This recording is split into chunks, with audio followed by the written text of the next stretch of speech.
بعض اوقات زندگی میں ایسے حالات آتے ہیں جب ہمارا یقین ڈگمگا جاتا ہے اور ہم امید و یقین کی شاہراہ پر چلتے چلتے اچانک مایوسیوں کے اندھیروں میں ایسے کھو جاتے ہیں کہ اپنے ارادے، عزم اور کوششوں کو ہی چھوڑ کر اپنے خوابوں کو خیر بات کہہ دیتے ہیں۔ یاد رکھیے، آگے جانے والے لوگ کبھی تھک کر نہیں بیٹھے، ورنہ وہ کامیاب نہ کہلاتے۔ مشکلیں آئیں گی، کبھی نا امیدی بھی آ گھیرے گی، تو کبھی لوگ، حالات، رویے، تو کبھی آپ کی اپنی منفی سوچ آپ کا رستہ روکے گی، دیوار بن جائے گی۔ لیکن اگر آپ واقعی اپنے مقصد میں سچے ہوئے تو آپ کی ہمت، لگن، جنون ساری رکاوٹوں کو ریزہ کر ڈالے گا۔ آپ کے پاس بھی کامیابی کی ایک کہانی ہوگی۔ آپ بہادری سے مقابلہ کرتے ہوئے اپنی منزل کے پار اتر جائیں گے۔ لیکن اس سے پہلے آپ طے کریں کہ اس سارے سفر میں آپ کو 3 رکاوٹوں کو سمجھداری سے ہینڈل کرنا ہے اور مثبت رہنا ہے۔ رکاوٹ نمبر 1، لوگوں کی تنقید، تاثرات، رویے اور باتیں۔ لوگوں کی فطرت ہے وہ باتیں بنائیں گے۔ لوگوں کے تصورات، تاثرات کہ وہ کیسا سوچتے ہیں اور کیا کہتے ہیں، دل پر لینے کی قطعی ضرورت نہیں۔ اصلاح کی ضرورت ہو تو اس سے سیکھ لیں، ورنہ نظر انداز کر دیں۔ اپنی راہ پر قائم رہیں، خاموشی سے چلتے چلے جائیں، امید مرنے نہ دیں، کوشش ترک نہ کریں، بدگمان نہ ہوں۔ رکاوٹ نمبر 2، دشوار حالات اور مشکل ماحول۔ دوسری بڑی رکاوٹ مشکل حالات ہیں۔ زندگی میں پیش آنے والے حالات، واقعات پر اختیار بھلے آپ کے پاس نہیں، لیکن اپنے حالات پر رد عمل بے شک آپ کے دائرۂ اختیار میں ہے۔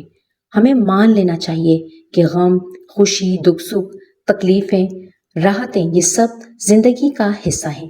اس کے مختلف اتار چڑھاؤ اور حالتیں ہیں جن پر ضبط اگرچہ ممکن نہیں، لیکن ان پر سمجھوتا اور ثابت قدم رہنا یقیناً انسان کے بس میں ہے۔ حالات، ماحول اور لوگوں کو کبھی اپنے حوصلے اور امید پر اثر انداز نہ ہونے دیں، بلکہ اس سے حوصلہ لیں۔ اپنے ارادوں کی حفاظت کریں، مضبوطی سے اپنے قدم جما لیں۔ رکاوٹ نمبر 3، محدود چھوٹی سوچ۔ خدشے اور غیر ضروری خوفوں میں مبتلا کر کے اور آپ کے حوصلوں کو توڑنے والی آپ کی محدود، تنگ، منفی سوچ ہے۔ جی ہاں، انسان سوچ کے باقدر حاصل کرتا ہے۔ ہنری فورڈ کہتا ہے، جو آدمی یہ سمجھتا ہے کہ وہ کر سکتا ہے اور جو سمجھتا ہے کہ وہ نہیں کر سکتا، دونوں اپنی اپنی جگہ درست ہیں اور اسی کے مطابق وہ حاصل کرتے ہیں۔ آپ کے خوابوں کو تعبیر نہ ملنے میں سب سے بڑی رکاوٹ آپ کا محدود، چھوٹا سوچنا ہے، ورنہ آپ کا گمان، ارادہ، کوشش اور دعا رب تعالیٰ کے حکم سے ناممکنات کو بھی ممکنات میں تبدیل کر سکتی ہیں۔ رب تعالیٰ کے ارشاد کے مطابق انسان کو وہی کچھ ملتا ہے جس کے لیے وہ صحیح کرتا ہے اور جیسا گمان رکھتا ہے، اور یہی سائنس بھی مانتی ہے اور اسے لا آف اٹریکشن کا نام دیتی ہے، جس کے مطابق انسان جس چیز پر یقین کر لیتا ہے تو وہ اس کے جسم کے اندر اور باہر اثر کرتی ہے اور اسی کی بنیاد پر تبدیلی رونما ہوتی ہے۔